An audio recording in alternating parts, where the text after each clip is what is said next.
Sveiki atvykę į šventę, galima sakyti taip, šventė Tauragėje. Šiandien prasideda regionų krepšinio lygos sezonas, atidarymas šventinės rungtynės krepšinio lygoje. To siekia ir Tauragės krepšinio klubas.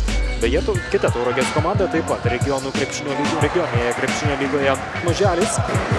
Šiaip kalbant apie komandų sudėtį šiame sezone, daug pasikeitimų ir vienoje.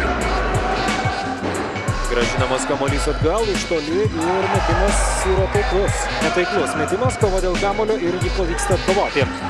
Gargždų komandai čia perdavimas į priekį. O labai nerezultatyviai rungtyniauja šeimininkai. Čia reidas po krepšiu, 2 taškai su pražanga. Antanas Montrimavičius. Tikrai šiandien ir atrodo tokių neblogų atakų būna, bet sėkmės taip pat trūksta.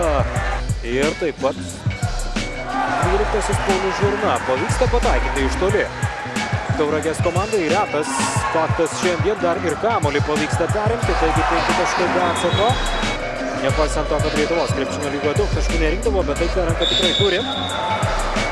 Skirto laiko pabaigos perdavimas, perima kamuolį Marius Kasiulevičius, bet čia dar viena klaida. Kitaip prasideda, 10 sekundžių lieka. Ir Šumskis, labai gražu, Vytautas Papuranskas. Į baudos aikštelę ir dar viena klaida, nuo klaidų netrūksta šiandien ir Maželis krauna kamuolį iš viršaus.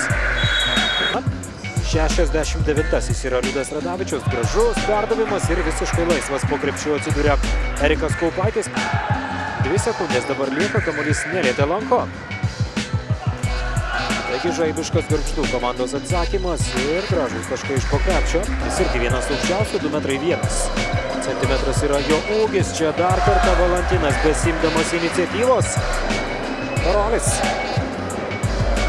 Sakalo perdavimas ir iš po krepšio gražus taškai. Vėl Liudas Radavičius, prasiveržimas, sudėtingas metimas ir 2 taškai su pražanga. Atakuoja iš 3 taškų zonos ir pataiko Tadas Maželis.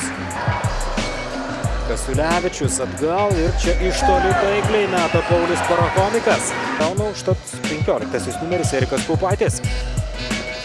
Kaupaičiui dar vienas perdavimas ir gražus taškai. 2:20 lieka iki 4-ojo kėlinio pabaigos. Valantino gražus perdavimas ir graži greita ataka. Perima kamuolį dar kartą Tauragės komanda. Ir galimybė pataikyti iš toli. Parakomikas mėgė tolimą metimą. 70-72. Su spaudimu nepavyksta susitvarkyti Gargždų komandai iki šio momento. Dabar jau 2 taškai iš po krepšio. Sveikinimai Gargždų komandai. Laimėjusiai šiandien čia užuojauta Tauragės ekipai, bet nieko dar tikrai neprarasta. Tai tik pirmos sezono rungtynės.